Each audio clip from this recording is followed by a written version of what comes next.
I've thought a lot about why there has been such an emotional outpouring and why this is likely to be. I think it will be, but it's part of what we'll be debating, whether it will be a watershed event, maybe in global affairs. I think certainly for the future of Saudi Arabia. I do want to say, and I will have my own column in the American Interest tomorrow that will spell this out, but I think it's worth reminding ourselves that Jamal Khashoggi is hardly the first important critic, dissident, public intellectual, figure deemed to be an oppositionist and therefore an enemy of an authoritarian regime that has been murdered abroad. There has been a steady stream of these by a number of authoritarian states in recent years. One that we know well and that has been widely reported, namely Russia. Another that has been largely ignored, namely Rwanda. But why such an emotional response here? Well, first of all, I think for those who knew him, and maybe Karen in particular will speak to this, the impact of Jamal Khashoggi, the man. We had the privilege of hosting him for an event at Stanford last year. We're now putting the video of that penetrating presentation up on our website for the world to see. He was really an extraordinary and inspiring thinker, and again, Karen, Attiah, perhaps you'll speak to this, but it seemed to me, as someone who didn't know him well and got to know him late, but has been reading about his life, someone who was evolving as a thinker and a voice in impressive ways.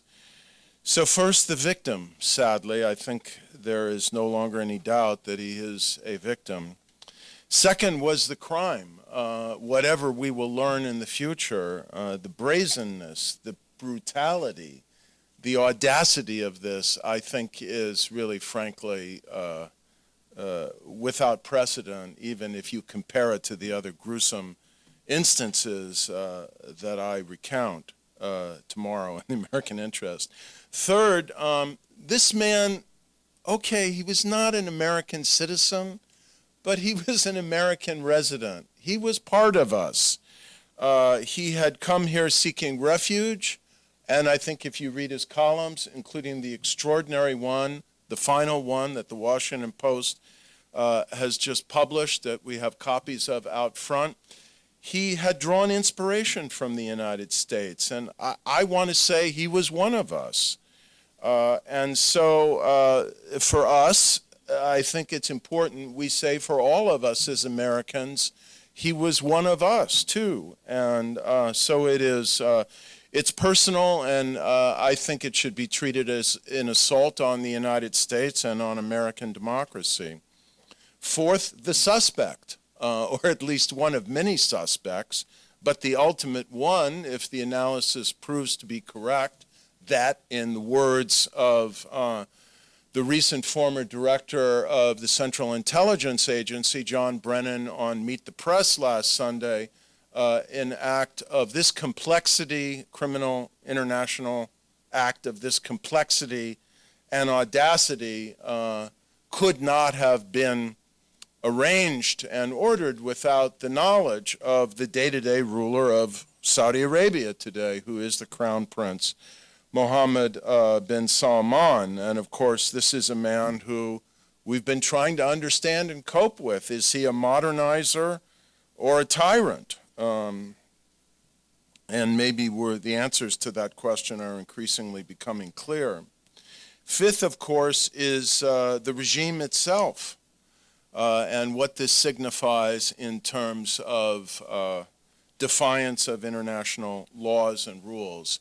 And finally, I would just close with the statement I made a couple minutes ago that this is not a completely unique event, that there has been a trail of dozens of international murders of enemies and critics of authoritarian regimes that have been operating, particularly Russia. I want to say again, Rwanda, obviously North Korea, Iran, and others with extreme impunity.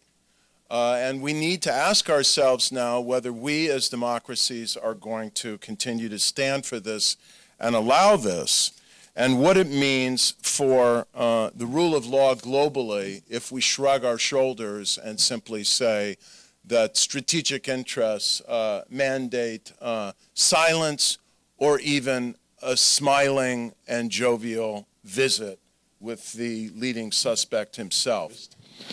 Karen Attiah is the global opinions editor at the Washington Post, where she commissions and edits commentary on global issues from a variety of international writers. If any of you have had the pleasure of experiencing this phenomenal plurality of increasingly diverse and compelling views, you might want to join me in congratulating the Post and Karen for doing this. She joined the Post in 2014 as a digital producer in the opinions section. She served as Jamal Khashoggi's editor at the Post, and I think we can say you became his friend as well. Secondly, we have Sarah Margon, who's the Washington director at Human Rights Watch. In this role, she's on the far end here of the panel. In this role, she serves as the organization's main point of contact with the U.S. government and provides strategic and advocacy guidance. And I will simply say that the issue of human rights abuses in, around, and by the Saudi regime is not a new subject for Human Rights Watch. They have been a leading voice of concern. And finally, my longtime friend and someone I have admired over the arc of her extraordinary career, Robin Wright, who is currently a U.S. Institute of Peace and Wilson Center Distinguished Fellow, and as you know, one of the country's foremost analysts and writers on the Middle East, on Islamic extremism, on Iran, and on the political and military and geopolitical dynamics in the Muslim world. So that's our panel. Before I go on, I do want to offer one more thanks to our partner in organizing this event, the Project on Middle East Democracy, POMED, and its leader, Steve McInerney, and I know Amy Hawthorne is here somewhere. So maybe we'll just go down in order here. And Karen, let's start with you. Sure. Thank you for having me.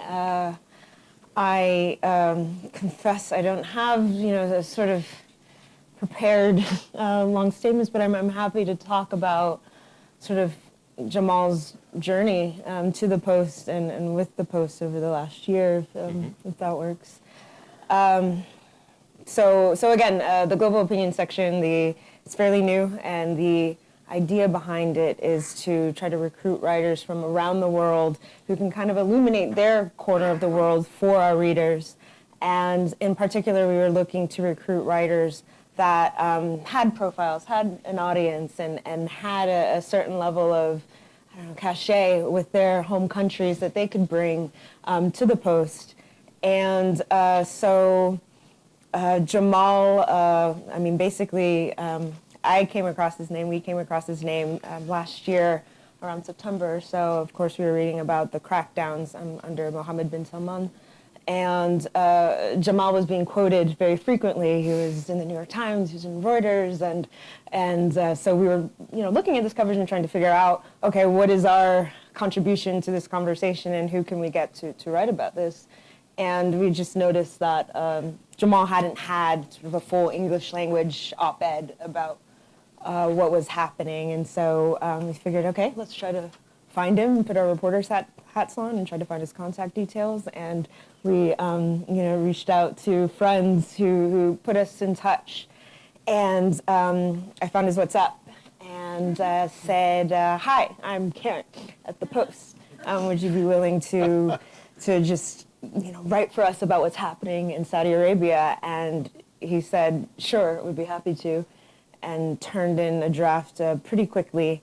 And in fact, it wasn't until just before coming here that I saw that first. I went back through our emails and saw the first message, and he just said, here you go, Karen. It's painful for me to have to write this and see what is happening in my country. And many of my friends and family told me to keep silent, but I have to speak out. I have to say something. Hope it's what you're looking for. My English isn't so good, but I'm sure you can fix that. And we got it, and it took a bit of work, but that op-ed was basically him coming out for the first time in about 6 or 7 months or so, after not being able to tweet or to write his column. And he basically came out and said, I'm in self-exile. I'm here in Washington, in the area. And Saudi Arabia has been repressive, but now it's unbearable. My friends, my associates, I'm seeing them being locked up. And Saudi Arabia wasn't always this way. And I think his closing line was, Saudis deserve better. And that piece just blew up within sort of minutes of us putting it online. And I think we realized, like, wow, okay, we've got a voice on our hands. And from there, obviously we met up, and he said, we'd love to have you contribute more. He's like, great, I would love to do more. And he wrote several over the next 2 months or so, and we finally invited him to be a formal columnist. And he was like, great, I would love to. Thank you so much. And he was always pressing me, like, when are you going to announce? When are you going to announce? Okay, I'm coming with the press release. I'm coming. Like, hold on. Okay, and when we did, like, that second, he changed his Twitter profile to just, Global Opinions columnist, which is still there to this day. So making his home, I think, with us. And I think, it's hard to sum, everything up, but I think for me to work with him over the last year, he made very clear that he did not like the label of being a dissident. He did not like being labeled as some radical who wanted to overthrow the system. No, he was very conscious of working within the system and pushing for the reform. But he was tough on Mohammed bin Salman. He supported the social reforms but did not support the repression, and said that it was not possible for the country to move forward and have the space for civil society close even further and further. So a lot of his pieces focused on that. A lot of them focused on, obviously, the wider Arab world, Syria, Yemen. But then also, he was game for pretty much anything. There are times when I'd say, hey, Black Panther is going to be showing the movie earlier this year. And it's going to be the first movie shown in Saudi Arabia after the end of the ban on cinemas. So, hey, can you go see it? And I just think Saudi Arabia, there's a tie here. He's like, oh, sure, okay. And he did, and came up with this piece about, how Saudi Arabia can really learn from Wakanda, this fictional, African country that has access to resources in a monarchical system. And it turned out great. And I think we were just always looking for ways, accessibility ways for readers to understand Saudi Arabia, which I think is a country that he loved. Like, I think he was extremely patriotic and extremely, again, I think it really did pain him to have to see the sort of dark turn, I think, that he saw in Mohammed bin Salman.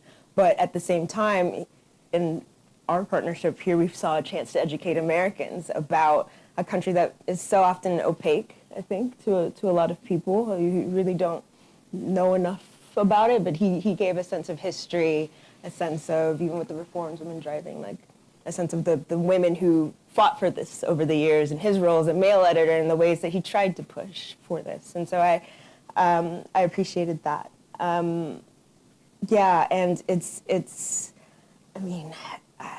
I'm still processing, obviously, the news of the last 2 weeks. In fact, in the last weeks, we met more frequently. He was extremely passionate about having his work translated into Arabic. He tweeted in Arabic, and he just really wanted to reach Arab people.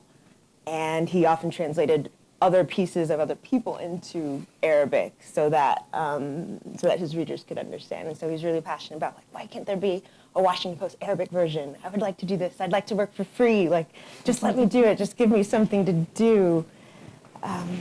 And he was we were ready to do so much more. I think it's part of what hurts so much about losing him. And I as you said, in his last op-ed, that comes through, where he wanted a platform for Arab voices that didn't have journalistic homes anymore, and he saw that in the Post. We see that in the section for the Post. So I'm, grateful that we could provide that for him in his last year. I don't know if there's any other sort of pointed questions, but it's just sort of a very broad overview. It's a very sort of personal relationship, I think. One of the fascinating things about Jamal is precisely that he was not a classic dissident. He wasn't calling for the overthrow of the regime or the monarchy. He wasn't even calling for radical democratic change. I mean, in his presentation at Stanford about a year ago, he was a measured and thoughtful advocate of incremental reform, which most people think if reform is going to come to the region politically, that's going to be the way it happens. Another thing that I think made him a fascinating figure is, he was well along in life. He wasn't a young man. He had had a long and pretty intimate career as an advisor and a confidant of different royal figures in Saudi Arabia. But he seemed to be very much open, thinking, and evolving after he had resettled here. So I don't know if there's anything more you want to say in reflection on his evolution in thinking and style. And yeah, absolutely. In fact, some people ask me, they're like, him even working with a young female editor and sort of being his boss, like, how did that work? So, fine. I mean, and I think that exactly that. I'm thinking again back to, we just communicated a lot on WhatsApp, and I'm thinking through, I can't remember particularly what piece it was, but I think he wanted to make like a joke about Mohammed bin Salman and the yacht buying, and the $500 million yacht. Exactly. And he was just like, actually, no, let's just take it out. Like, I'm like, okay, that's fine. He was like, I don't want to pick on him.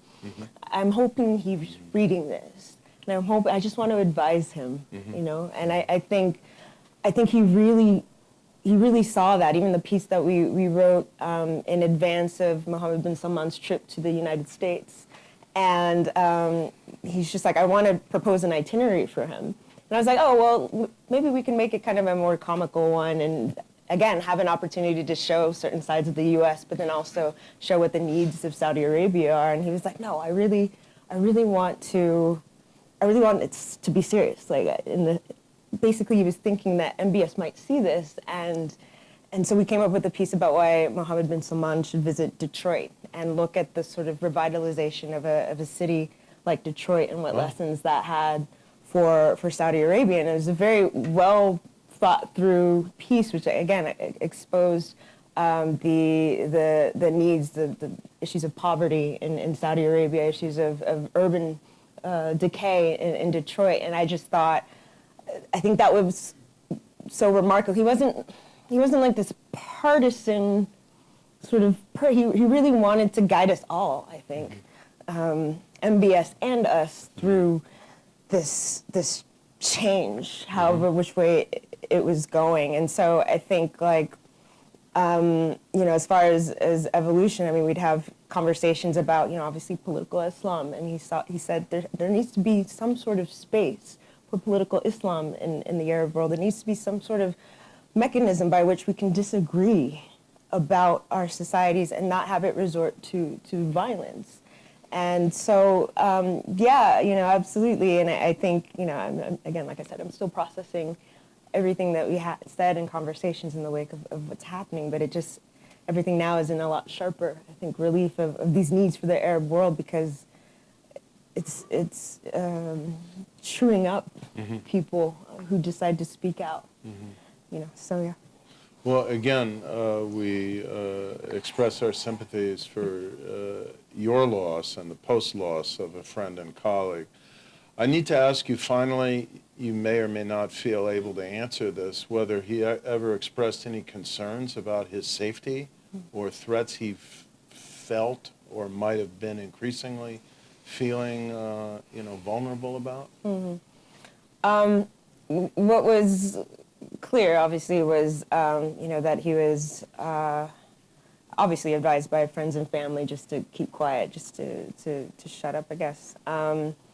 As far as what he would express pain and sadness and fear about were the pressures on his children in particular, travel restrictions being placed on his children.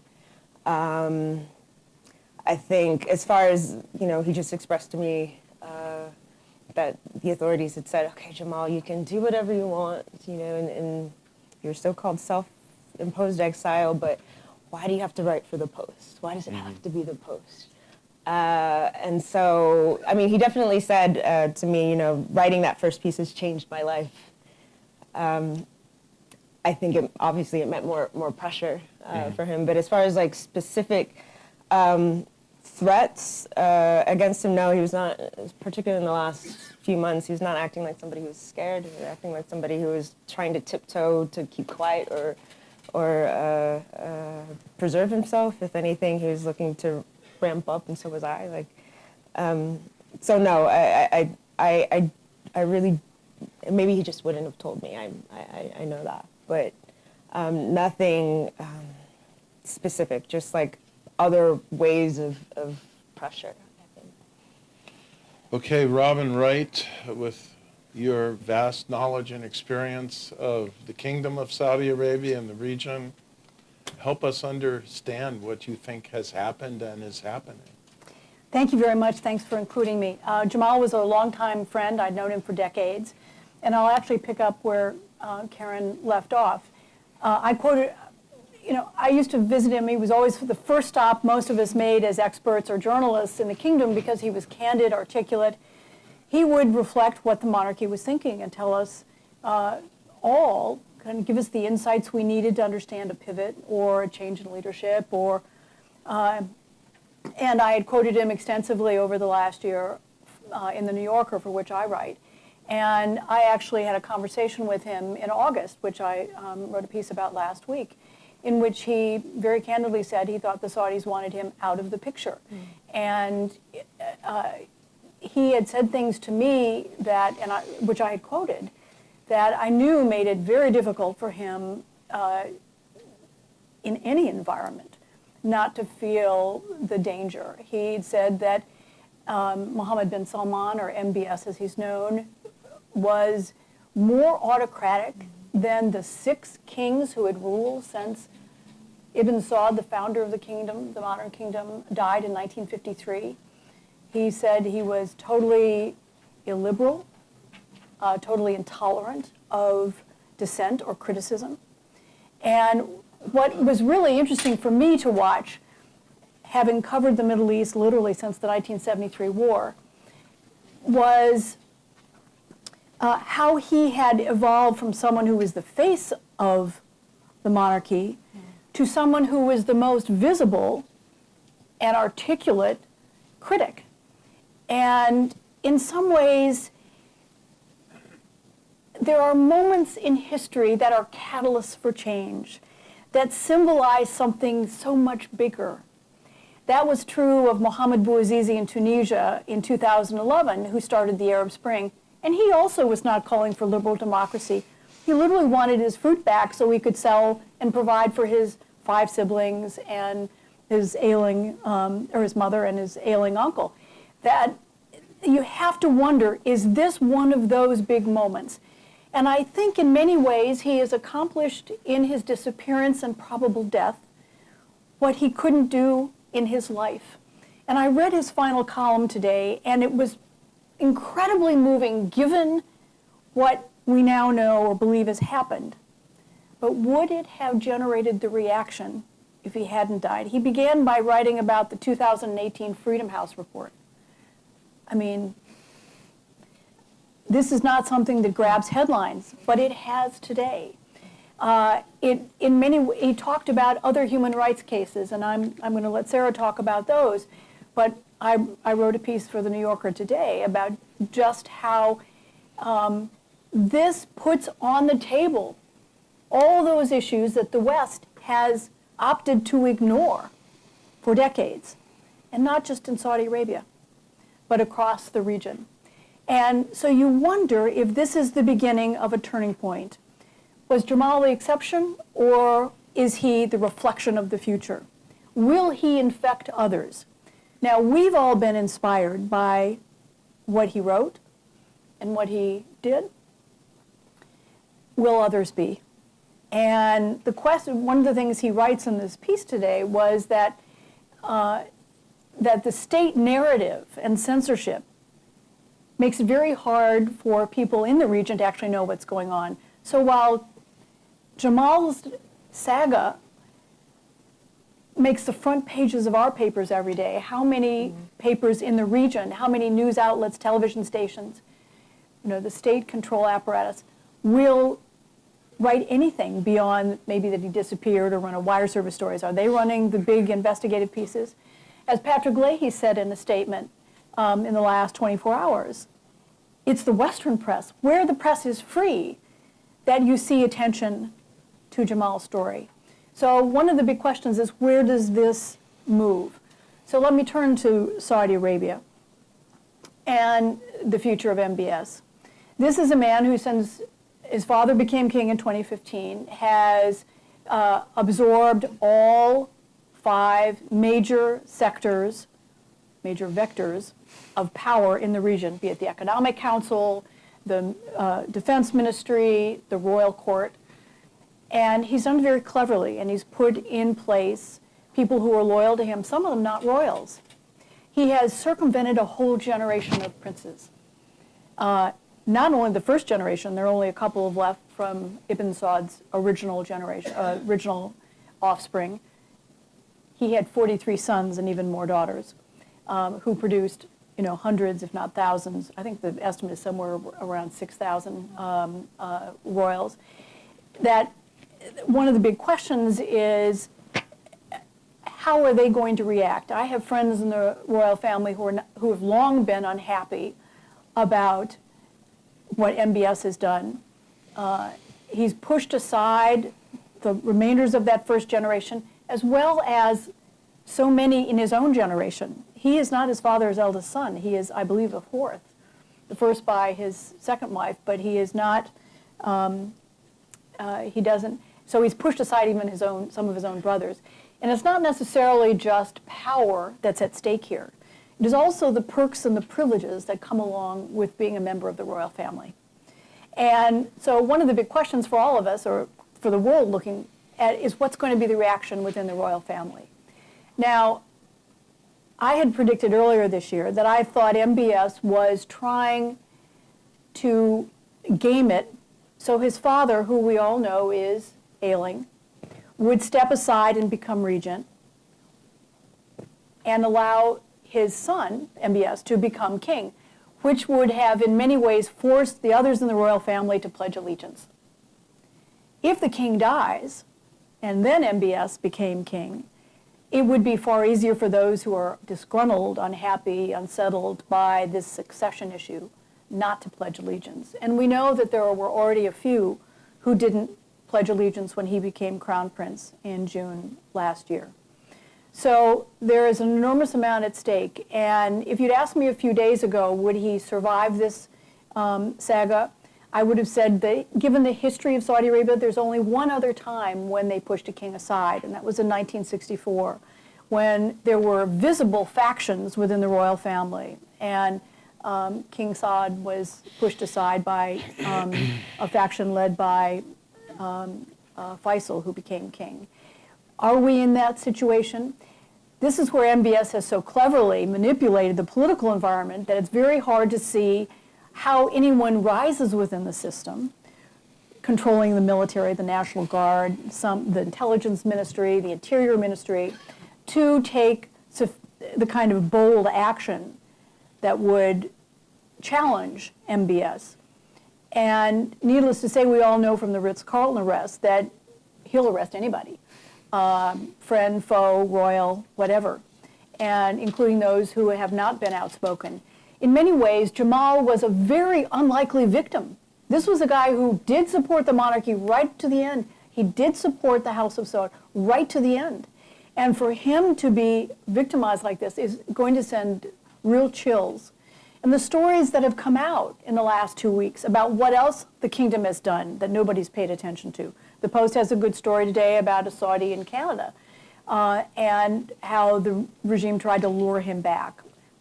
So, you know, it's going to be very hard to see a transition, but I think there's never been a time since 1964 where that's more on the line.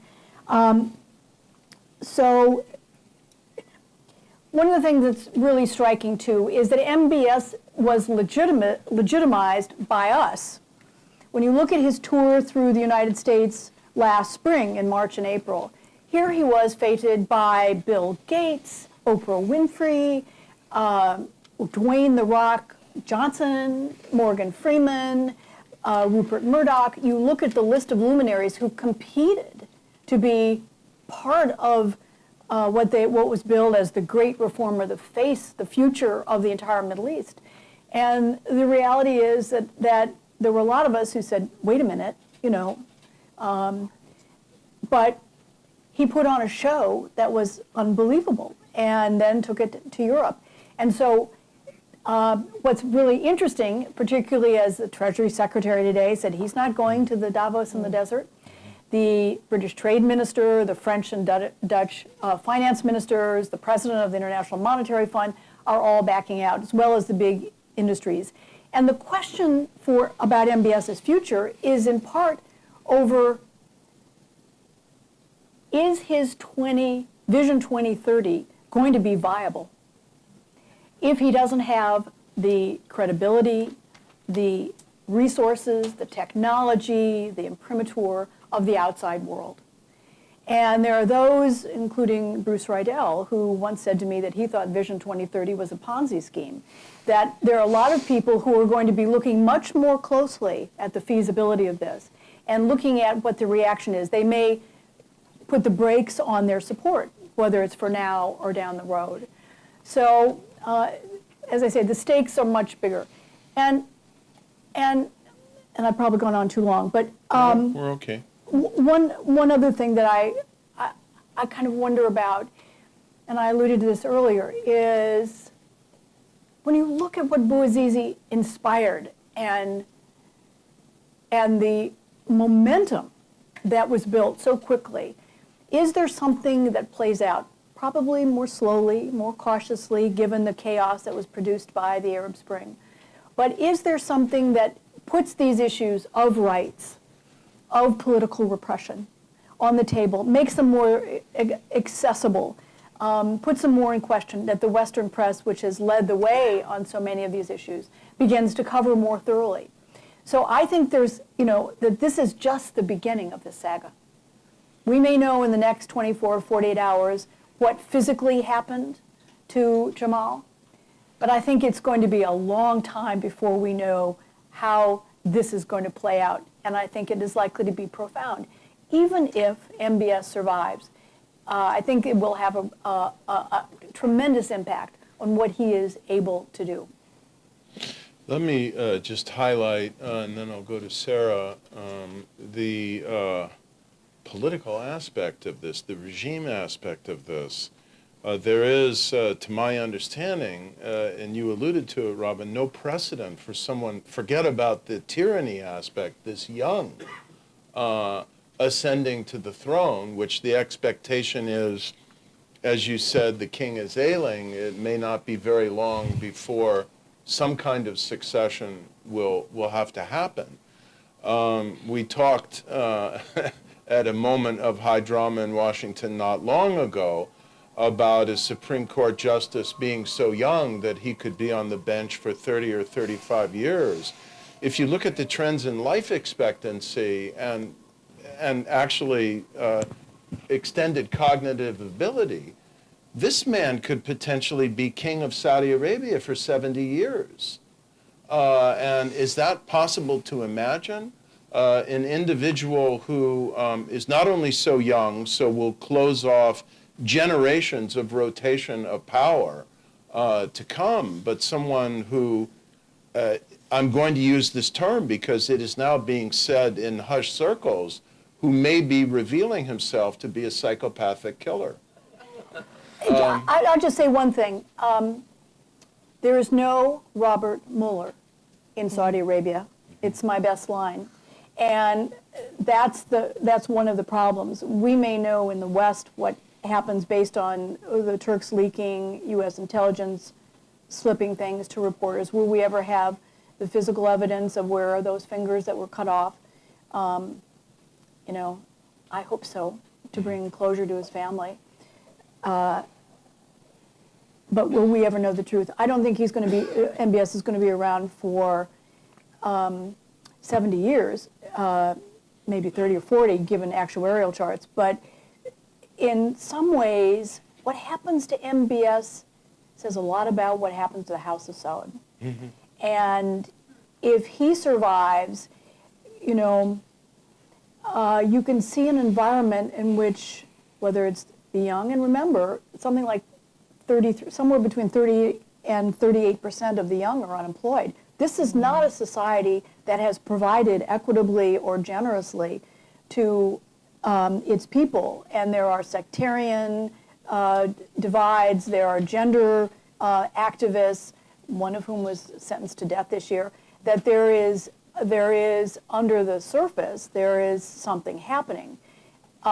If MBS becomes endures, I wonder about the eventual durability of the House of Saud. Mm-hmm. Okay, thank you for that analysis, Robin. Really excellent. So, Sarah, from the perspective of a human rights observer and advocate, you know, and director of the Washington office here of Human Rights Watch, how are you and your colleagues looking at this? Thanks. I'm glad to be here, even though I'm not really glad to be here. It's been an overwhelming week, I think, 2 weeks for many of us. Human Rights Watch knew Jamal very well, I think, across multiple people and divisions and capital cities in the world. And I thought maybe what would be helpful today would be to talk a little bit about how Jamal's killing, and I think we don't have to say likely anymore, even though we don't fully know, is part of this growing crackdown and repression in Saudi. And Robin, you mentioned sort of the grabbing of the headlines. And I think for those of us who have worked on both domestic Saudi issues and also Saudi's role in the region from the human rights perspective, it doesn't really grab headlines. And we've been doing it for years and years. And we know that Saudi has never tolerated dissent, ever. That's clear. The authorities prohibit protests. They prohibit independent voices, trade unions. This is how they have always been. And while there have been modernizing reforms in the last year or two, and we've seen women now being able to attend sporting events and to drive, and we've seen some changes to the religious police, all of which have been welcomed, they don't actually get to the heart of the issues that we see.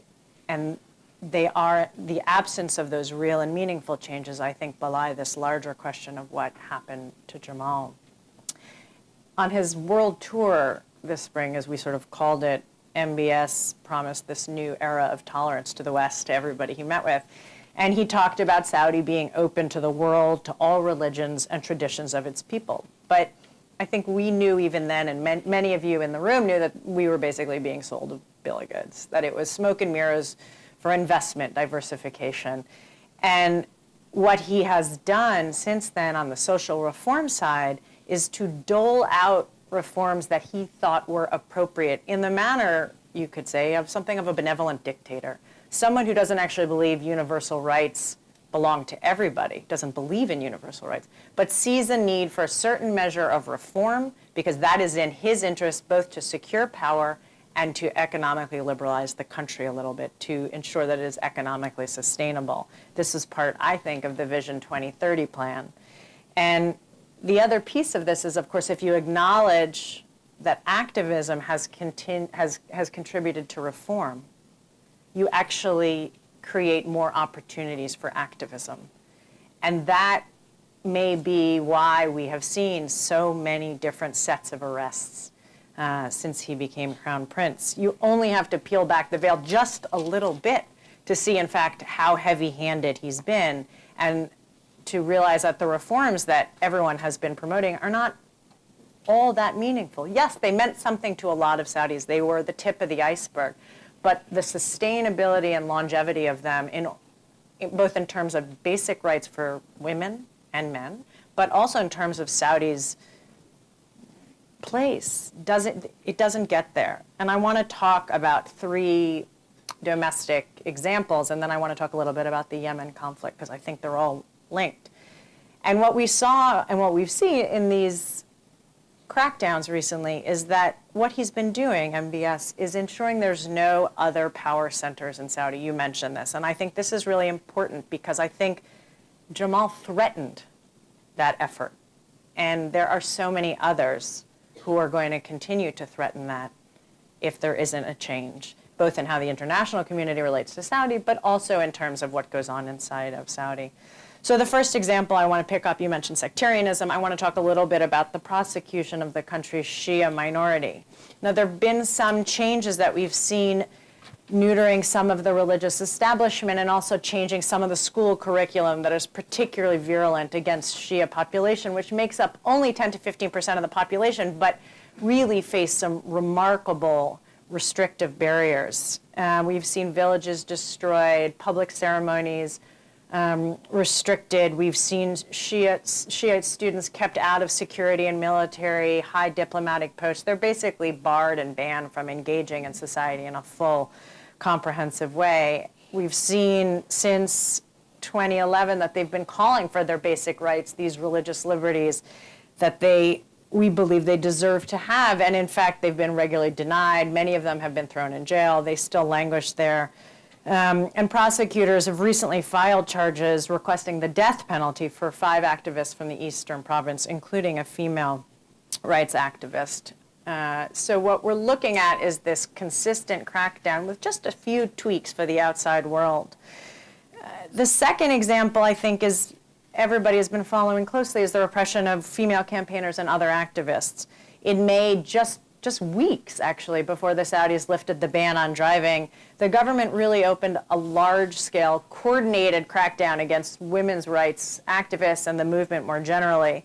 They arrested 13 prominent women activists, some of whom had been campaigning on women's rights issues since the 90s, some of them who had actually been the first to try to push back against the ban. And they were accused of grave crimes that appear to be related to their activism. At least 9 of these women remain detained and could be charged with a prison term of up to 20 years. But even before that, there's the detention and arrest of human rights activists in September 2017 and November 2017 when some 200 Saudi elites were thrown in the Ritz-Carlton. And I think, while they were vaguely accused of corruption, a colleague of mine said this is not a process of anti-corruption fighting. This is a shakedown.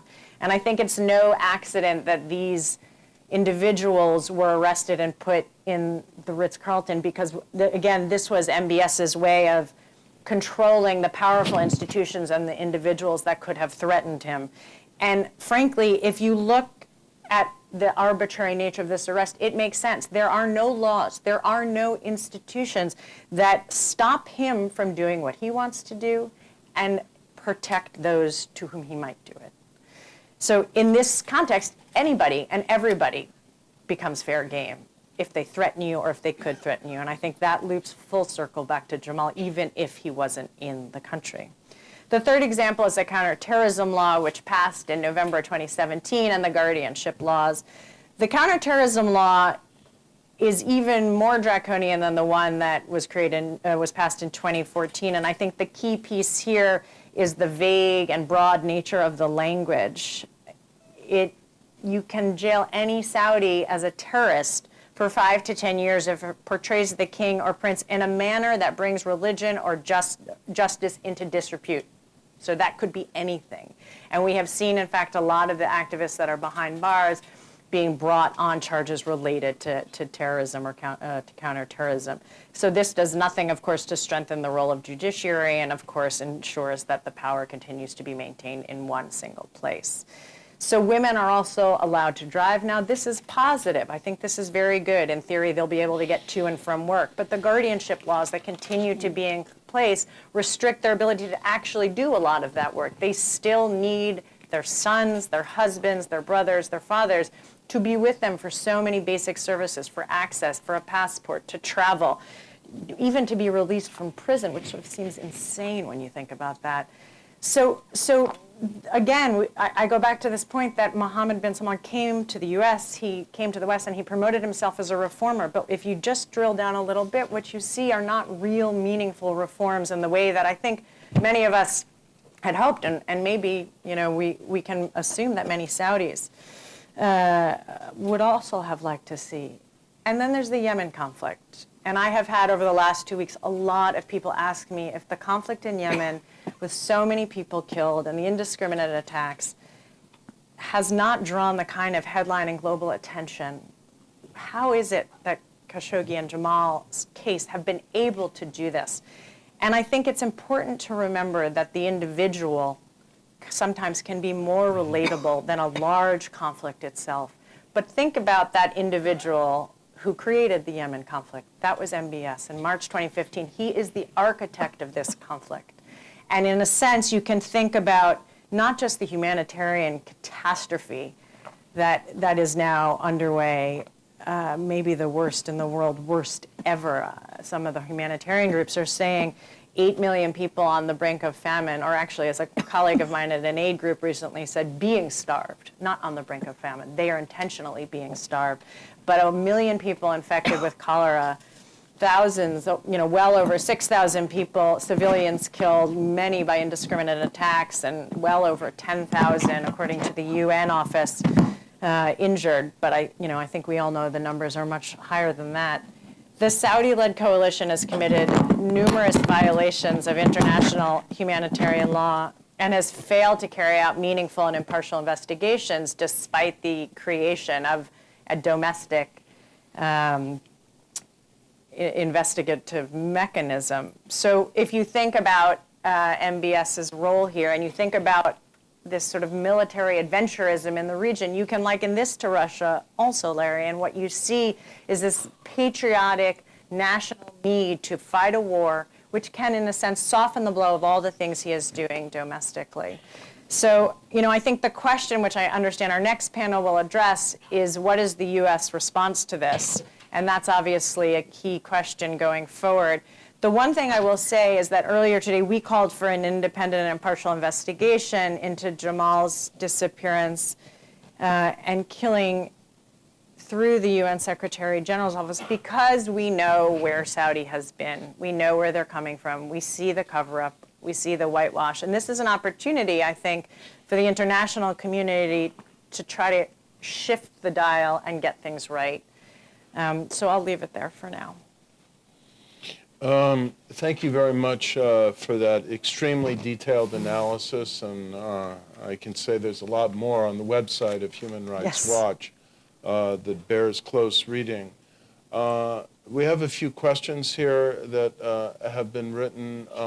Let's start with Yemen, if we may.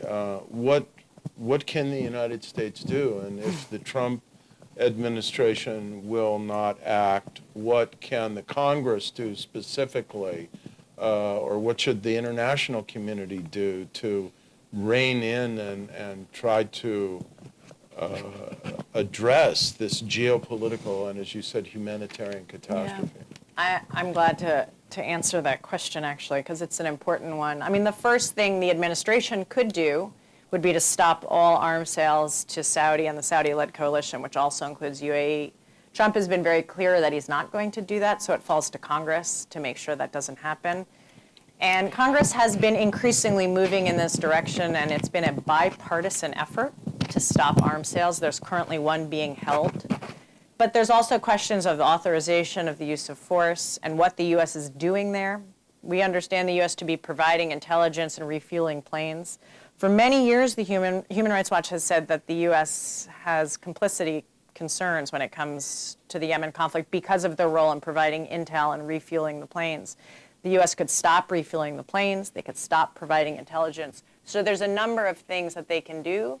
Congress's most concrete response is certainly to stop the arms, to block those sales, but they have a role to play also in the question of refueling. I understand that once the Senate gets back in session after the midterms, that there will be some legislation on a number of these issues, but they also can do hearings, and they can push the administration to take a much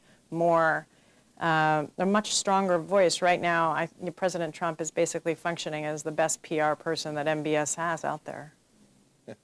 Well, Robin, you asked if Mohammed bin Salman can survive this. Someone's asking if Donald Trump can survive this affair.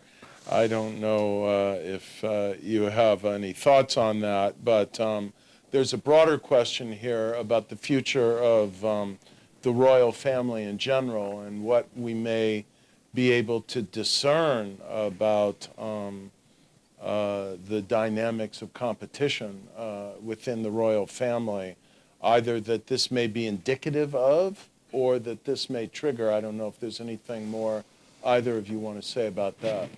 Saudi Arabia has always been led by consensus, and that was the main royals were involved in giving their input, sharing their opinion, not always prevailing, but there was, a kind of rough consensus that emerged. That principle has been uprooted over the last year and a half. And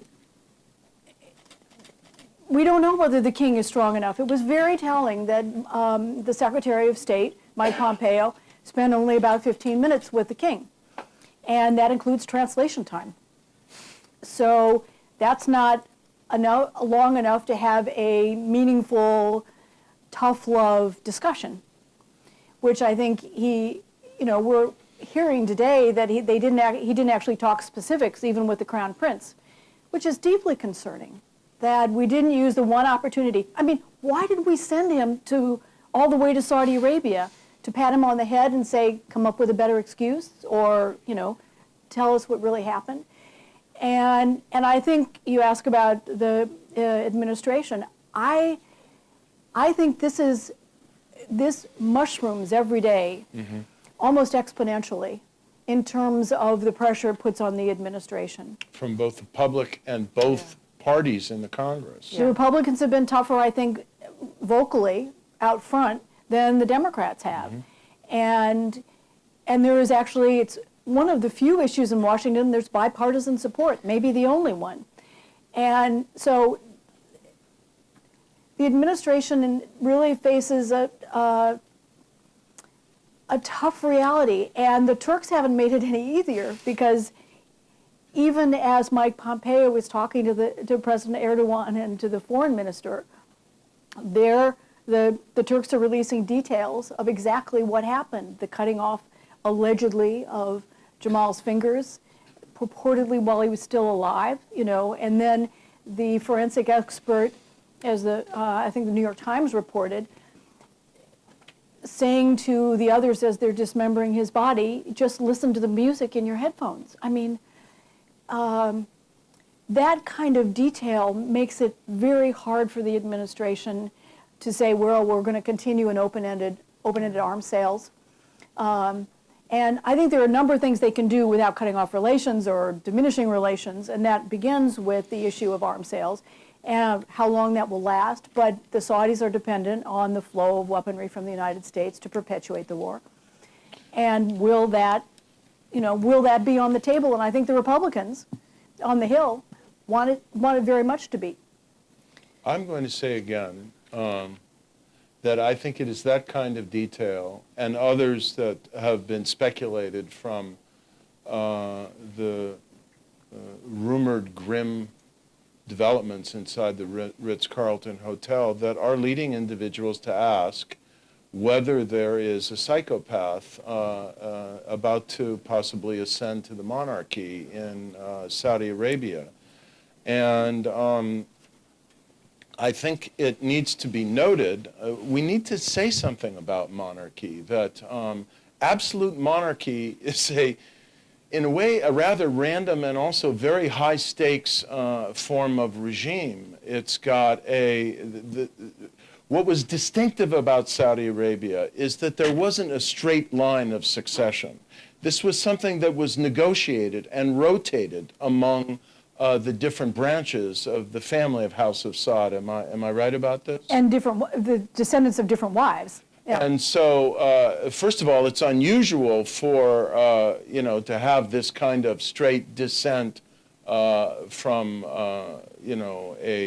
a sitting king to his youngest son and bypassing the generations you described. He's basically creating a new royal family. And I Yes. think that's where the stakes come in. So this is destabilizing, but it's taking place in which, I will say other pathologies of monarchy are emerging in the region. I will simply note, I think the absolute monarchy in Morocco is slipping into a state of very, very deep crisis for exactly opposite reasons. You have a king who isn't there, isn't present, isn't making decisions at all, and is living a lifestyle that is almost glaringly screaming, I don't want to be king anymore. But this raises profound questions about the future of absolute monarchy in the region. Okay, Sarah, I know you wanted to comment on Yeah, this I just wanted to say that I think, there's a natural inclination to turn to the United States and the White House in particular to help resolve this for the good. That, whether there's been a Democrat or Republican in the Oval Office, that has historically been a role the United States has played, not without some measure of hypocrisy, but certainly that it has sought to be on the better side on issues like this. But I think if you look at what Trump has done since he came into office, he has enabled this kind of behavior, not just in Saudi, but look at what's happened with his meetings with Egyptian President Sisi, with the Filipino president. I mean, you could go on and on around the world in basically every region. These are not issues, human rights issues, the rule of law. These are not things that he concerns himself with unless he's instrumentalizing them or politicizing them. And so in this case, the best way to move forward is either for Congress to continue making noise in a bipartisan way, or for the United Nations to get in and actually move the ball forward. I want to just say that in the particular case of Congress, there has been a lot of polarization, more so, I think, than many of us have ever seen. And the recent nomination of Brett Kavanaugh the confirmation of Kavanaugh to be on the Supreme Court, I think in many ways brought SCOTUS and possibly brought Congress and maybe America to its knees. And on the heels of that incredible polarization, I think the Senate in particular is looking for a way forward, for a way to collaborate, and it's across party lines. Across party lines, exactly. And I think this gives them a way to come together again. And I have never seen such strong language echoed on both sides of the aisle. Solidarity. It is incredible to see. I mean, Graham and Rubio and Corker are basically saying the same things as Senator Leahy, Senator Menendez, and Senator Cardin. That is really strong. And if that doesn't actually result in a concrete resolution of disapproval, it certainly is going to push the administration to reassess its policy with Saudi. I don't think it's going to happen quickly. I think this is a longer-term process, and we may be able to get a foothold in now. But we have to be realistic about where we're coming from over the last 2 years. So, Robin, let me pose this question to you, and again, Sarah, if you also want to comment. It posits that the alternative to some kind of version of authoritarian monarchy in Saudi Arabia, realistically, in the years to come, is not liberalism, but Islamism. Now, in some form or another, maybe a radical Islamic state. That's the premise of the question. It is the case that it seemed, and some were suggesting a kind of hopeful streak here, that Mohammed bin Salman was confronting and reining in the Wahhabi religious establishment and maybe pushing it or the relationship between religion and state in a slightly more modern direction. So that leads to a two-part question. Do you think that's a fair assessment of what he was doing in terms of the relationship between religion and state? And do you think that the only alternative to basically, unaccountable authoritarian monarchy in some form or another is a turn in a direction of, maybe for geopolitical reasons, even more dangerous politicized Islam? Well, Saudi Arabia gave us Wahhabism, and Wahhabism, is in some ways at the core of Al-Qaeda and some of the Sunni extremist movements. I don't see the imminent demise of the House of Saud. I do think that there are challenges to it. I think it's a matter of sorting out among themselves what happens next. So I think we're a long way from talking about, we love to kind of leap over cliffs when there's a big global event and then things fade away and we forget, oh yeah, something happened a couple of years ago. This one may have sustainability. We'll have to see in terms of the impact on the kingdom. On the relationship with the clergy, I think the Crown Prince has reined in the religious police, in part so they could open movie theaters and women could drive and there wasn't the crackdown.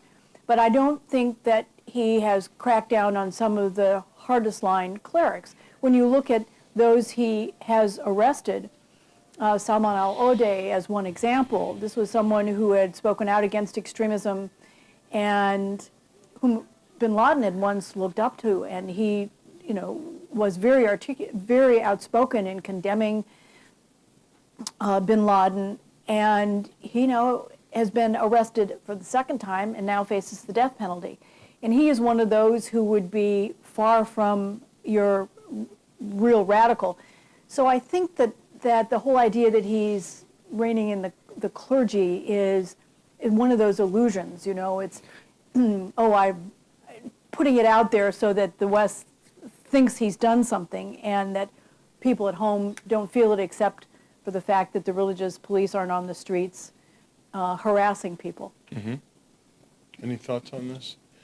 It seems, if it is the case that the Crown Prince did indeed authorize pretty much what happened, that he certainly did not expect the American and global reaction that has erupted.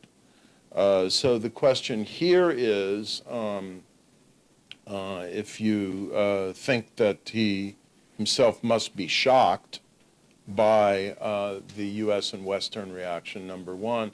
And number two, is there a way out for the Crown Prince and for Saudi Arabia at this point? Do you have any thoughts on that? On the one hand, maybe he's shocked. On the other hand, he must be wondering why the West is so upset. I mean, they've let him do so many other restrictive, repressive, and abusive things. Why are they commenting on this? Mm-hmm. And besides, it happened in his territory, right? It was his consulate. So you could see that line of thinking as well. I mean, what's clear is that in terms of consequences what's clear is that the Turkish-Saudi working group investigation is not going to bear fruit. The U.S. has sort of made clear that, they need a few more days, they need to work it out. The Turks continue to leak. So as a first step, you need to really see something truthful come out. I think it's important not just for Jamal's justice and his memory and for his family, but for the international community to be showing that it's not business as usual with the Saudis, right? I think that is so absolutely imperative because we've all heard these grisly tales and it keeps leaking out, and there needs to be something more comprehensive. And I think once those facts are clearly laid out and we know sort of how high up it goes and where it goes, we all have our assumptions, of course, but when that's clearly put forward, you can start talking about next steps on justice and accountability for this individual action, but then more widely. I mean, there is a Yemen conflict that is still going on. There are civilians still being killed. There has been no consequence at all for these likely war crimes, indiscriminate attacks, and thousands of dead people. So, when Pastor Andrew Brunson was detained in Turkey, the White House got very upset about this and threatened, sanctions. And then they actually sanctioned the Justice Minister and the Interior Minister unless he was released. That was a pretty bold step. Now, the U.S. has a more difficult relationship with the Turks than they did or do with the Saudis. But it was notable that they went to that length for an American detained. Now, as you said before, Jamal wasn't an American, but he was a resident. And I think that differentiation, frankly, is unnecessary and unhelpful in this case. So there's a lot of steps that the U.S. on its own can do, and certainly other member states of the UN can also join in this kind of actions. Robin, I'd like to give you the final word and let you reply to this, but also to this refinement of the question. If it comes to be the considered judgment of a broad consensus of international, diplomatic, political, and legal figures, governments, and communities, that responsibility for this heinous crime rests with the Crown Prince himself. What is the way forward for his engagement with the United States and the world, and for him as a potential leader of the Saudi regime? Will it blow over at some point and we'll just take a deep breath and reconcile us to it? After all, Kim Jong-un is still operating, has 200,000 people in concentration camps in North Korea, and the President of the United States has declared him a funny guy that he can do business with. So what do you expect? Yeah. That he loves.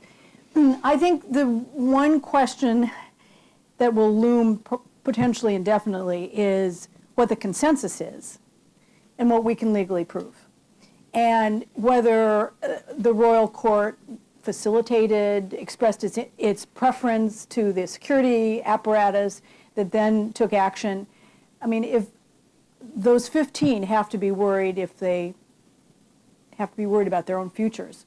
And needless to say, it's doubtful that they are going to be brought out in public to say that they confess and it was, maybe they will, that it was all their own idea, so that covers the court. This is where you worry a little bit about, we can all presume things, given that the power rests with the Crown Prince, but will anybody ever prove that? And does that then create a mechanism to get through this rough patch? After all, you think about what we've experienced with the Saudis, 9/11, when 15 other killers flew planes into the Pentagon and the World Trade Center, and the relationship healed after that, despite all the questions that were asked. And you think about 1973, when the oil price quadrupled and people were lined up for miles, waiting to get their tanks full, and we healed our relationship after that. We have gone through a lot of rough patches. Is this the roughest? Well, this is different. This is really different. Is it enough to change things?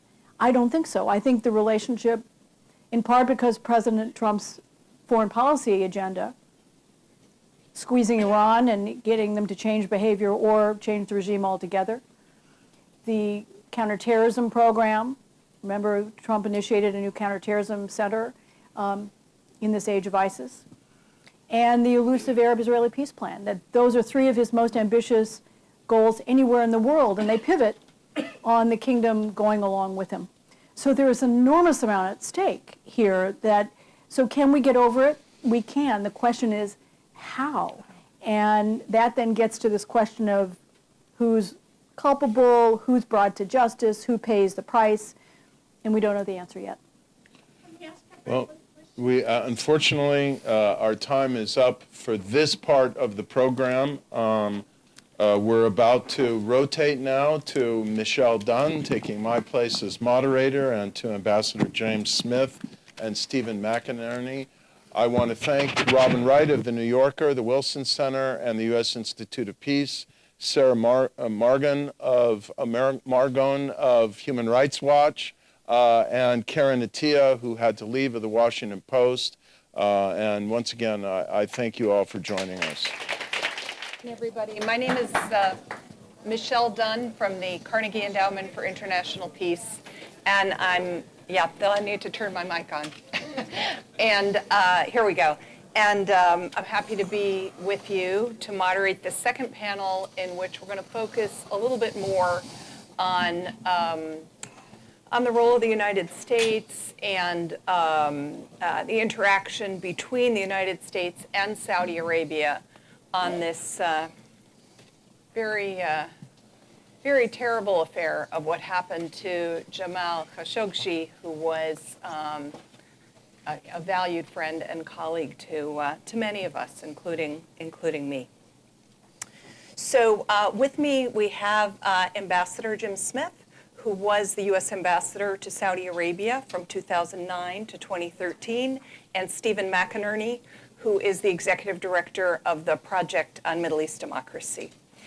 Let me start with you, Jim. We've just heard a discussion in the last panel about what's at stake here. What's at stake here within the Kingdom of Saudi Arabia? We heard a discussion about the dynamics inside the royal family, if indeed, as is suspected, that the responsibility for this crime would somehow be going to a very high level.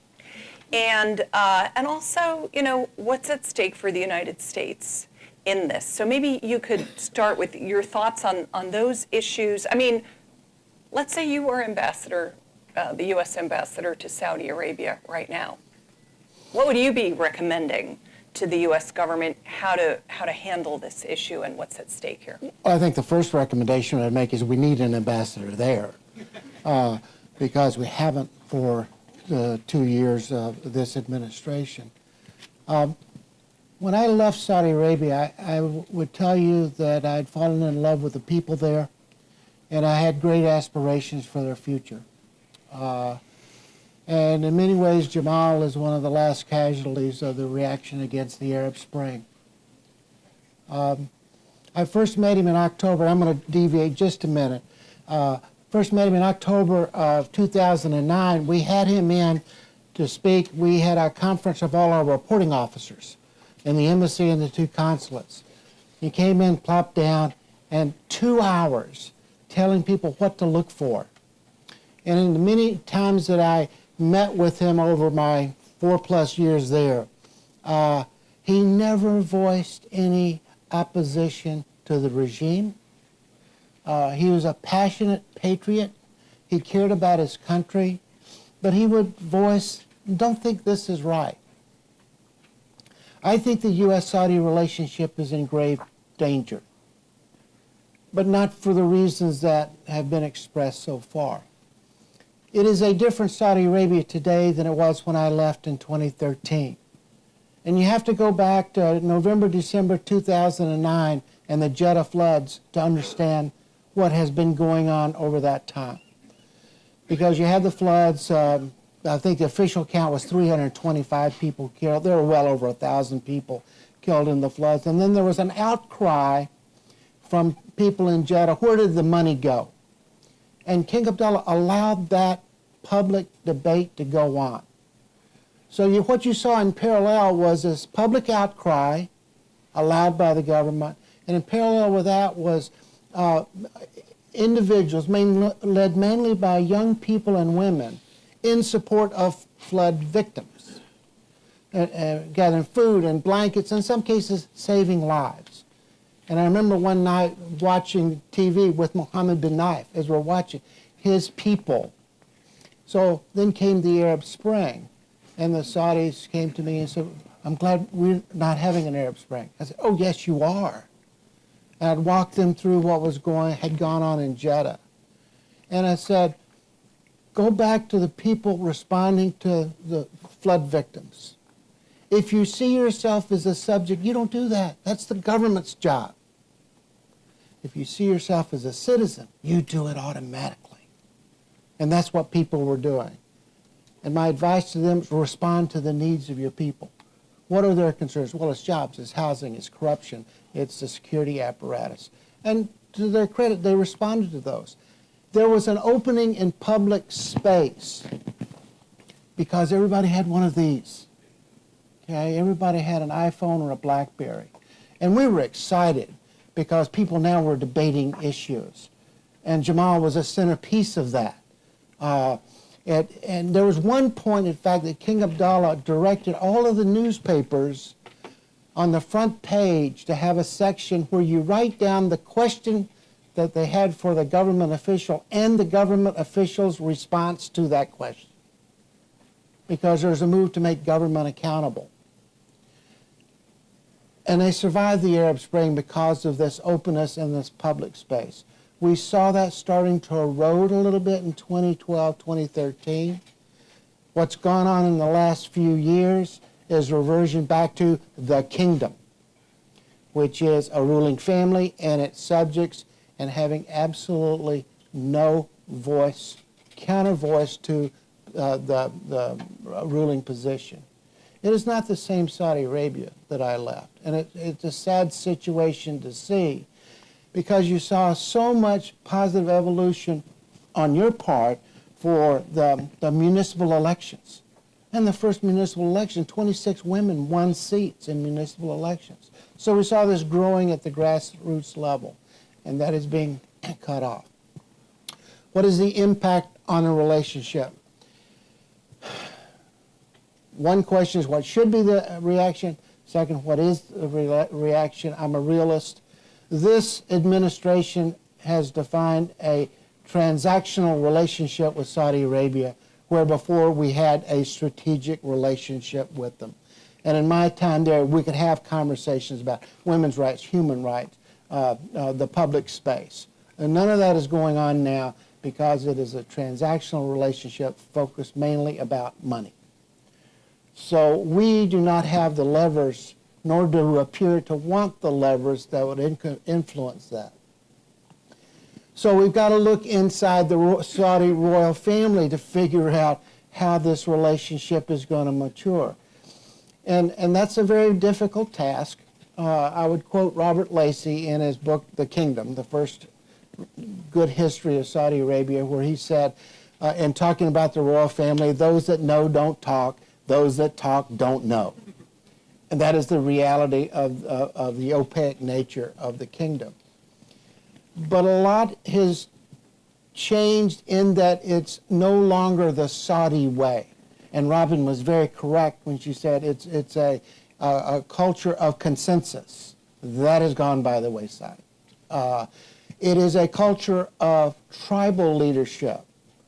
And for those of you that follow Saudi Arabia closely, you know that there was a dust-up in the tribe issue that Mohammed bin Salman created a rift with the tribes that then King Salman had to come back and resettle. There is a change in the 80-plus years of transition in government. It's always been horizontal, and it's always been eldest but capable. But there have been possible successors that were deemed by the royal family to not be capable for various reasons, temperament being one of them. Well, apparently King Salman has decided it will no longer be horizontal, it will be a vertical succession, and that's what's going on with putting Mohammed bin Salman in as crown prince. Inside the royal family, I don't know how well received that is. The Saudis have never been in the newspaper, never wanted to be in the newspaper.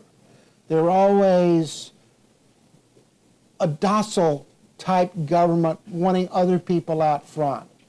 So when you look at all of the foreign policy initiatives from Mohammed bin Salman, you start to scratch your head. Yemen. Saudi Arabia's only had one out-of-country campaign in its history, 1934, in the consolidation of the South. Prince Saud led the over-mountain campaign. Faisal led the coastal campaign. That consolidated the south, the Hijaz, or the Jazan and Rub al-Khali into Saudi Arabia. I once asked Saud Faisal, I said, I know your father led that coastal campaign. Did he ever come back with any lessons learned? And Prince Saud smiled and said, yeah. He said, don't ever go back. And to a large degree, that defined relations between Yemen and Saudi Arabia for the next 80 years. You stay on that side, we'll stay on this side. And that's the way it was. All of that has changed. The public blow up with Qatar, very un-Saudi. Very un-Saudi. The biggest issue is the centerpiece of Joint Vision 2030 is the move toward a private sector economy, which many of us had doubts about.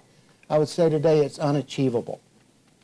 In the Wall Street Journal this morning, they mentioned that of the $68 billion in debt the Saudis taken on in 2 years from zero, the risk of that has gone up 32% in 2 weeks. So foreign investors are not going to be flocking in.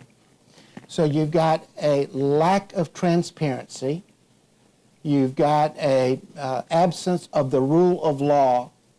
And now you've got an arbitrariness of the government. What foreign investor is going to want to come in and invest to create jobs that this young generation, largely in support of MBS, if they don't have jobs, what's going to happen? So I'm very concerned about the future of Saudi Arabia over the midterm. I don't think our government is going to do anything, but within the kingdom, there's a real problem. So, Jim, all right, so you're describing this, all the changes that have taken place in Saudi Arabia, and you're very concerned about the situation there. But what should the United States do? How should the United States, how should the U.S. administration handle this issue that has arisen? We're seeing, signs that perhaps the president and the Secretary of State will want to work something out with the Saudi royal family and the Turks to kind of get over this. We see contradictory signals, I would say, with also seeing Treasury Secretary Mnuchin pulling out of the big investment conference today. We're seeing contradictory signals from the administration, a lot of anger from Congress, saying they want something done, triggering the Global Magnitsky Act and so forth. So what would be the wise way to handle this on the part of the United States? Well, again, the first step would be to have a strategic relationship. Not everything is about money. I'm sorry. Not everything is about money. But that is the transactional relationship that we've got. You don't need an ambassador in Saudi Arabia if you have a transactional relationship. The strategic relationship, you need it because you need these conversations going on every night, which we did for 4+ years. The second thing is to come to terms with what America stands for.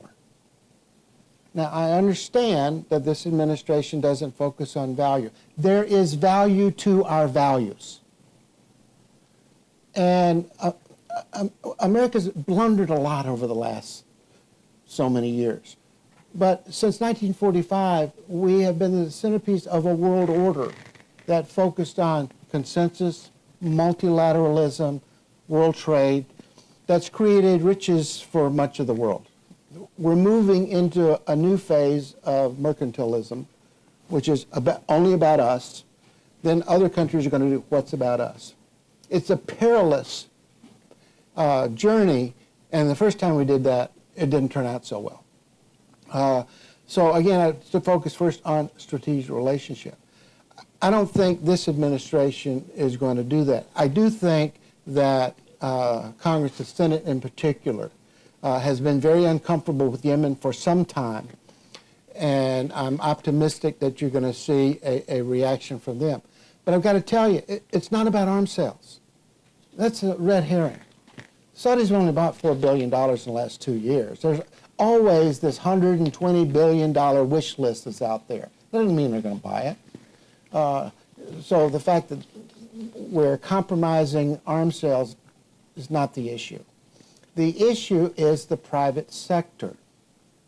Now, what's likely to happen is this administration is trying to find a ladder for the MBS to climb down off the limb that he's got himself on. And then you'll see a period of retribution against those companies that didn't support the Davos in the desert. And that's going to send a very powerful signal to American business. There is risk here. Boards of directors and shareholders become very concerned about risk. And this, again, is going to undermine this drive toward the privatization. The challenge here, and you wonder about what MBS's motivation, I have thought all along that part of his move was to change the support for the Al Saud family from just the ultra-conservative Salafist group, move the base of support to the youth of the country. That's what I think he's been doing. And the youth of the country, by and large, in full support. But what happens if he can't deliver on the promise of jobs and prosperity? So what this has done is undermine a strategic objective in his own economy.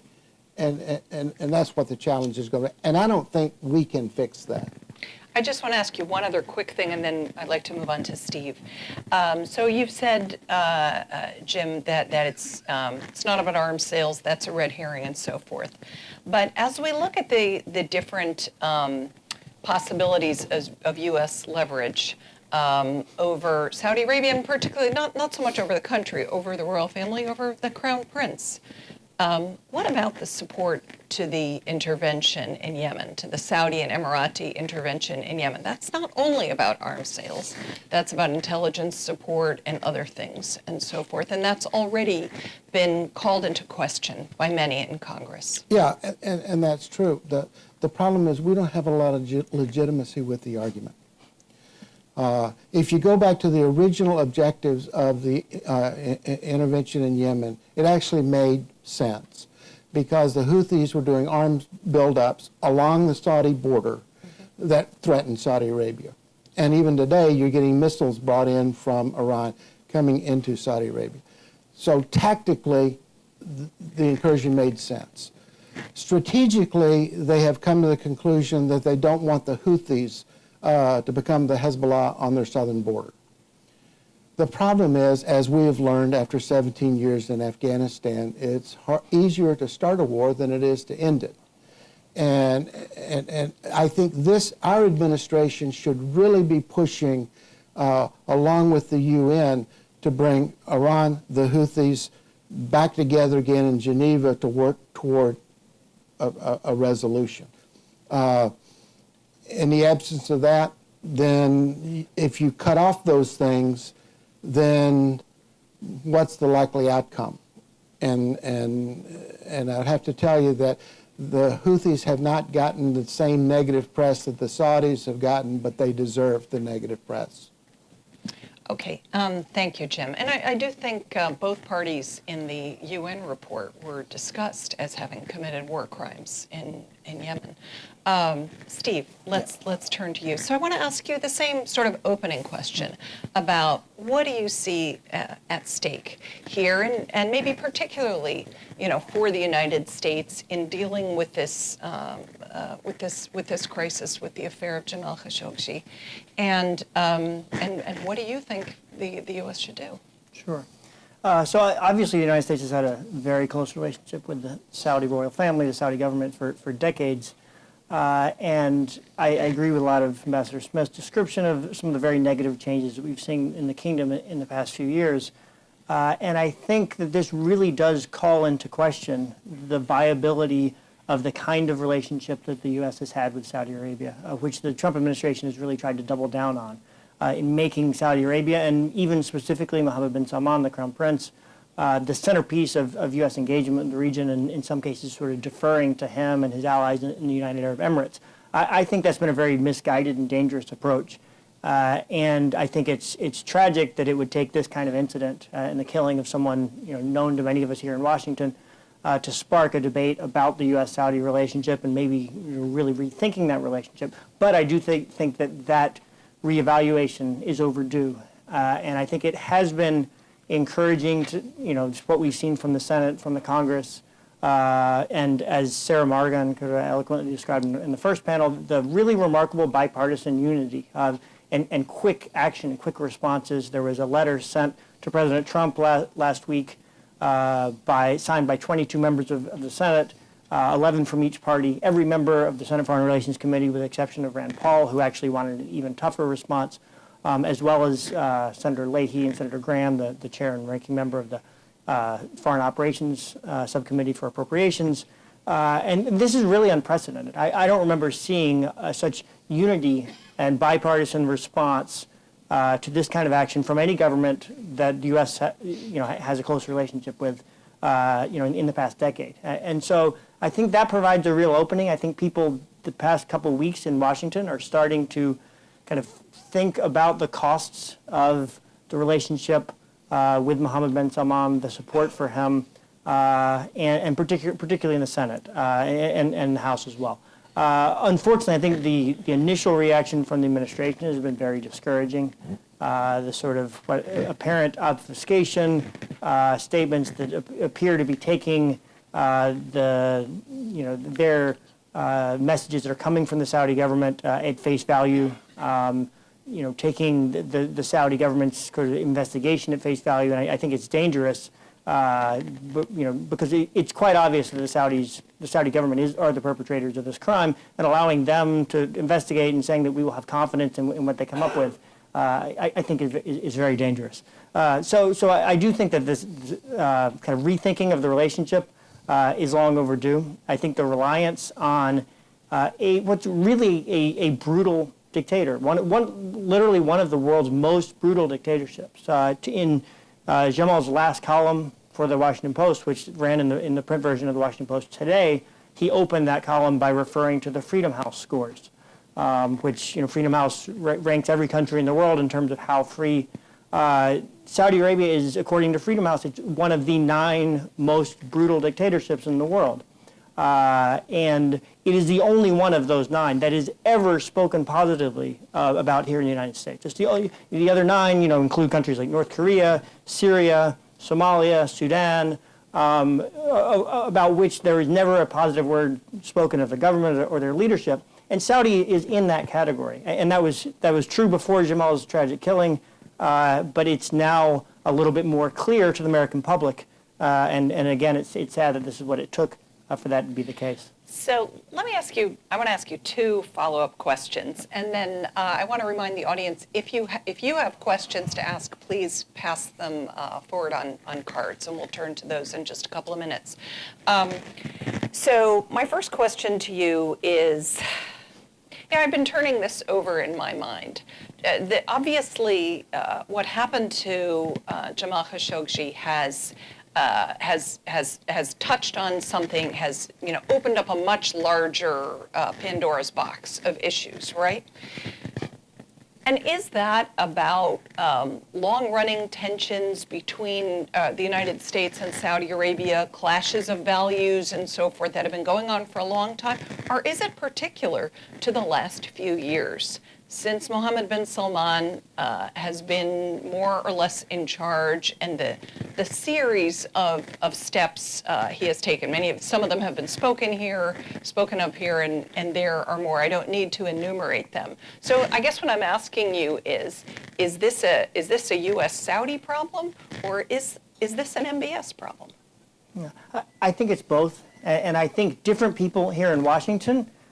Some would say it's a U.S.-Saudi problem, and others would say it's a U.S.-MBS problem. And I think that there are many in the foreign policy establishment here in Washington who think that MBS is the problem. There were many in the foreign policy establishment, in the military, and the intelligence community here in Washington that were very leery of the shift to MBS and the full-throated support for him. There were many here who would have preferred to see Mohammed bin Nayef instead of Mohammed bin Salman as the crown prince. But in my opinion, there are many others, including many in Congress, who see it as much deeper than that. And that's the view that I share. I think that there's been a fundamental difference in values. Even before Mohammed bin Salman, the Kingdom of Saudi Arabia was one of the world's most repressive dictatorships. And I think that was a problem before him. It's a problem that he has made worse. But I think it would be a mistake to think that the solution is to go back to a brutal dictatorship that's somewhat less rash, somewhat better calculating. And I think that's kind of what we had under, before MBS. My second follow-up question is, you referred to the letter signed by the 22 senators. That letter, I believe, evoked the Global Magnitsky Act and sort of set a process in motion. Could you explain to us how you see that rolling out, and what is that going to mean in terms of shaping or constraining the choices that the White House has before it in handling this issue? Sure. So the Global Magnitsky Act was passed by Congress in December of 2016, and it was a global version of a previous bill that was passed that applied only to Russia. And it gives Congress authority to require the administration to carry out investigations and to apply sanctions on individuals, private entities, and including individuals within governments who are guilty of egregious violations of human rights. And it has been applied in a number of cases, and setting this in motion requires a response from the administration within 120 days. Now, it has been unusual, and this law is relatively new, but even before this law, there were opportunities for there to be individual sanctions against human rights abusers, but this kind of formalizes the process for that. But it's been very unusual for individuals sanctioned in this way to be heads of state or de facto heads of state. And I think that it's, all evidence points to this crime as being ordered by Mohammed bin Salman and carried out by people very close to him. So I think this is a real test of the Magnitsky Act and the United States government's willingness to apply it in a straightforward manner. I think if the administration were to carry this out as it should, as required by the law and as requested by the Senate, I think it's hard to imagine moving forward appropriately in a way that didn't involve sanctions on Mohammed bin Salman, and that would make it very difficult for the U.S. to carry on the relationship that it has with Saudi Arabia for as long as he remains crown prince. Of course, Senator Graham had the very strong comments, saying that MBS must go, and saying that he personally would not. And Senator Graham has been one of the strongest supporters of Saudi Arabia and the U.S. relationship with Saudi Arabia for many years. He said he would not do business with Saudi Arabia nor visit Saudi Arabia for as long as MBS was crown prince. We will see if the investigation kind of points even more clearly to MBS's personal responsibility in this, whether that position, expressed by Senator Graham is adopted by others.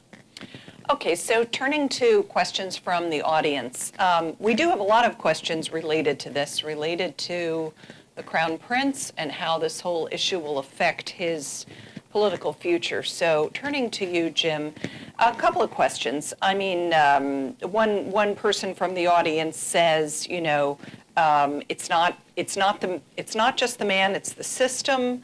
Do you think there will be, there are thousands of Jamal Khashoggis in the Middle East?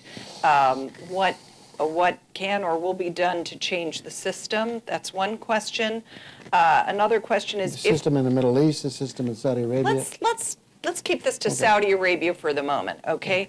And if the Crown Prince were to lose power over this, who would be his most likely successor, or rather the most likely successor to King Salman? Someone else asks about rumors of Mohammed bin Nayef returning to the scene. So give us your thoughts a little bit more. I mean, Robin spoke quite a bit in the first panel, Robin Wright, on royal family dynamics and so forth. What do you think about that?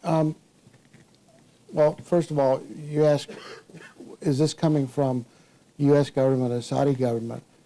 Part of what's going on is what is happening to us. What about our reaction to this?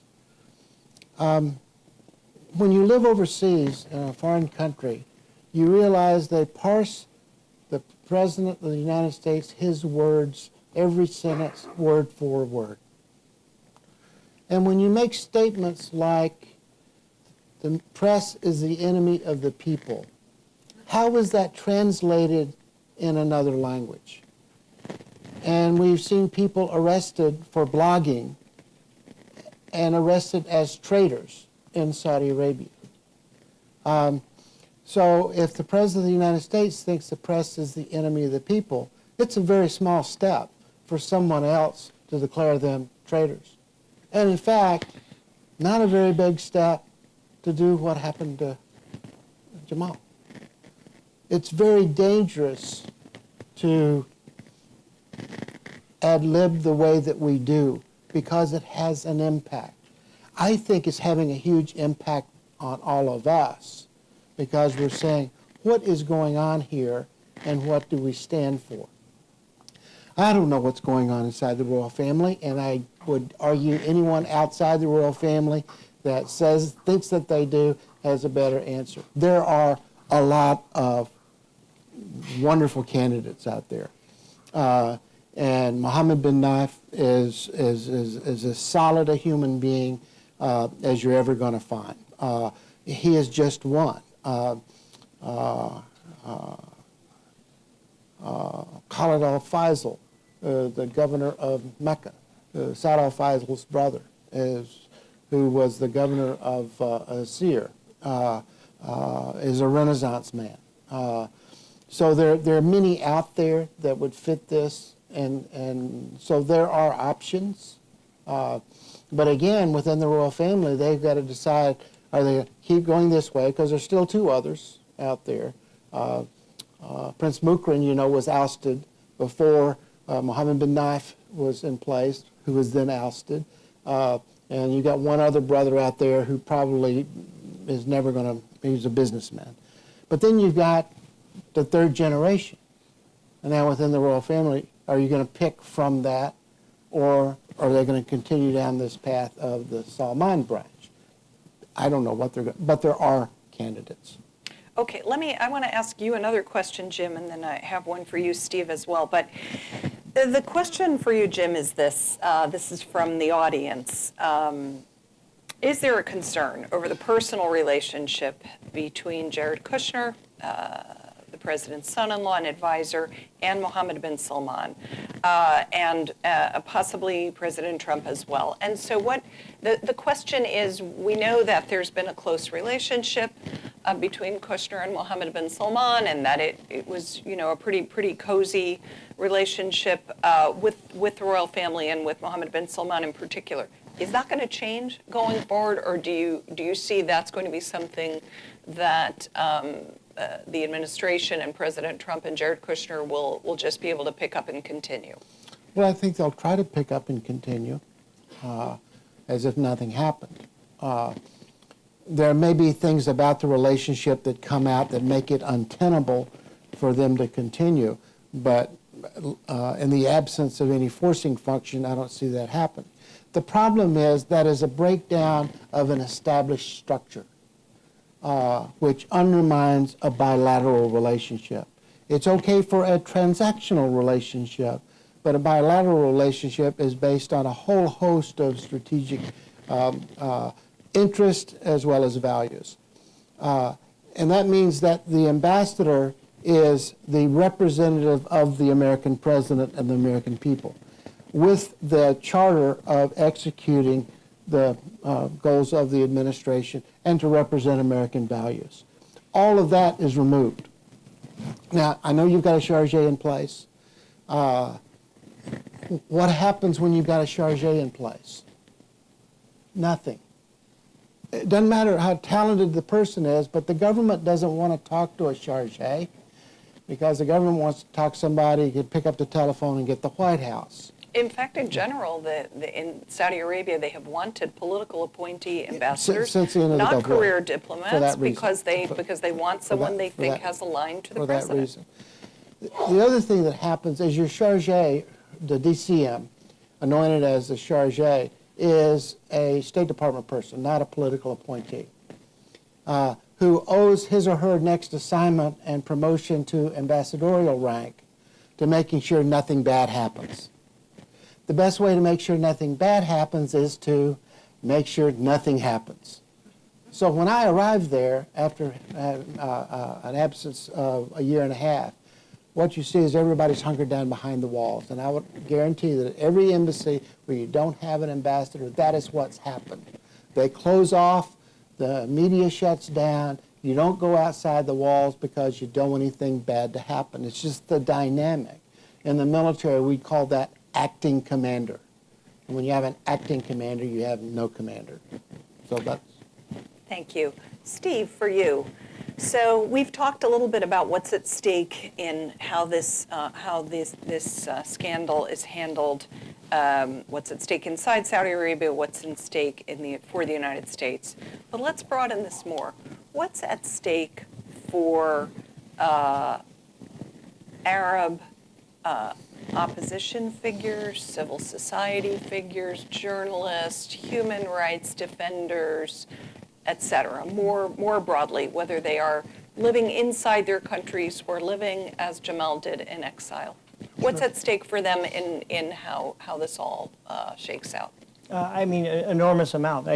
For many of them, their lives are literally at stake. And for many of them have been. And many of these figures that you're describing, journalists like Jamal and also political activists, opposition figures, have been under threat for a long time. And we've seen sort of this incident in Jamal's tragic, brutal killing is only the latest kind of effort by authoritarian repressive regimes in the region to eliminate opposition voices, dissenting voices. And with this incident having become so high profile, and Jamal's sort of unique status as a columnist for the Washington Post and someone who has 1.7 million Twitter followers and is so prominent, if there is not a strong reaction by the international community, if there's not serious consequences for the Saudi regime and for Mohammed bin Salman, then these types of activists and important figures and citizens from across the region and really around the world will even be in more danger. And these brutal dictatorships around the world will feel even more confident that they can carry out the sort of elimination of any opposition or dissenting voices without consequences. And it was discussed on the last panel, why did Mohammed bin Salman think that he could do this, or why did he miscalculate? It's yet to be determined, in a sense, whether he really miscalculated. He miscalculated perhaps in that he didn't expect this kind of media outcry and the kind of attention and scrutiny that it has drawn. But if the administration cowers, and frankly, many other countries will likely follow the U.S. lead on this. The United States is the most important external backer, Western backer of Saudi Arabia. If the administration cowers and does not hold him to account, and if Congress doesn't stick with the position that it has expressed verbally now and enforce consequences on Saudi Arabia, then it may turn out that he calculated correctly. And that is of enormous importance for the viability of citizens around the world who want to try to bring positive change to their countries and to their system of government. I want to ask you a question, and Jim, feel free to comment on this as well. That's also from the audience about the role of Turkey. We haven't talked much about Turkey here. We see this situation going on where leaks continue to come out from Turkey, slowly dribbling out, but frankly, providing a pretty consistent narrative of what happened, although perhaps more and more gruesome detail about it. What do you think is going on here? Some people cast aspersions on these leaks, saying, well, Turkey's own human rights record is very poor, and they've got very strong interests when it comes to the relationships with Saudi Arabia as well as with the United States. So you can't trust these leaks that are coming out there. They're not confirmed. Other people, and as I said, I have no idea. I have no way to confirm these leaks, but I would say they have painted a pretty consistent picture from the beginning of what they think happened. What do you see as Turkey's role here? Why is it leaking all this information? And what do you think for President Erdogan and so forth is the outcome that Turkey is looking for to this whole affair? Sure. I would agree with part of the characterization you mentioned that Turkey and Erdogan, is in general not necessarily a credible figure and not credible on issues of human rights or freedom of expression. The kind of targeting of opposition and journalists that we see from many countries in the region and leaders is something we have seen from Erdogan. So I would say first that Erdogan and the Turkish government are not motivated here by sincere concern, a principled concern for targeting the journalist, because it's something that they have engaged in themselves. Having said that, in terms of the political dynamics, Turkey doesn't have a very good relationship with Saudi Arabia. It has a much closer relationship with Qatar, and there's the obvious feud there. And so there could be benefit to Erdogan and the Turkish government to seeing MBS. And when I said that Turkey doesn't have a good relationship with Saudi Arabia, it's even specifically with MBS. And so if Turkey is able to weaken MBS in this, you could see that would be something that Erdogan would see in his interest. I would add that while they've provided these leaks, I think that there's been some evidence that they've been kind of playing games a bit with this, and that there have been lots of reports, it seems to be credibly reported that Turkish intelligence officials have, for example, made their U.S. intelligence counterparts aware of smoking gun evidence, including recordings. They should share those recordings or make them public and sort of put an end to the so-called doubt about what happened, rather than just continuing to leak things. And there's been Why do you think they haven't done that? There's been a lot of speculation that they've been kind of using this drip of leaks to possibly gain leverage and possibly try to extract concessions out of Mohammed bin Salman. And there's been some fears, that perhaps they could kind of flip and tell a different story if Mohammed bin Salman were to give them, certain concessions they want, potentially financial assistance. The Turkish economy is weak at the moment. Potential changes regarding Saudi support for Kurdish fighters on Turkey's border with Syria, which has been in demand for a long time. So it's hard to know exactly. But what I would have liked to have seen is a U.S. administration and intelligence community that said from the beginning, okay, Turkey is a NATO ally, and we have some differences, but you have to be forward with us and share all the information that you have. And if you have smoking gun evidence that you have told us that you have, you need to share that with us so that we know exactly what happened. And there hasn't been that, and there's also a fear that this administration may not want the smoking gun evidence, may want plausible deniability, may want to be able to say that they don't know for sure who carried this out. And that's extremely problematic, extremely worrying. We saw Senator Corker, the chair of the Senate Foreign Relations Committee, comment yesterday that the administration had canceled an intelligence briefing for the Senate on Tuesday on this issue, which he found very troubling. So it seems as though this administration is not pressing Turkey and allowing Turkey to kind of get away with playing these games. Thank you. Jim, you look like you have some thoughts to add on this. I think it's a great question. And for all of you that are watching MBS and the president, keep your eye on Turkey, because that's the answer. I'm at a point in my life where I spend a lot of time playing cards with my grandchildren. The Turks have the Queen of Spades. They have the trump card. And they want something. They have let the Saudis know they've got it, and they want something. So start paying attention to what it is that the Turks probably want. My guess is it has to do with Qatar. And my guess is they're demanding that MBS ease the blockade and reestablish diplomatic relationships and make that fight go away. Remember, the Turks are the ones who provided material aid to the Qataris through this and have been really against the blockade from the very beginning. It's possible, as Steve said, it could be financed, but I think Qatar is, you keep your eye on that. At the very least, the Turks want something, and if they get what they want, there will never have been an audio, there will never have been a video, there will never have been pictures of visas. Well, that's my quick follow-up question to you, though, is that, I think that's reasonable to assume that Turkey wants something out of this, is looking for some concession. But isn't it kind of late? I mean, they've that Queen of Spades you're talking about, they pretty much showed it to the world. I mean, it seems as though it's very difficult, I think, at this point, with the Washington Post, the New York Times, the media of the world, so if it takes 2 weeks focused on this to then say, oh, sorry, we were wrong about that. Yeah, I'm sorry? If it takes 2 weeks to come up with a story, you know what the story is. So, okay, well, we will see more in the coming days, and I think we are out of time here. Thank you, Steve McInerney.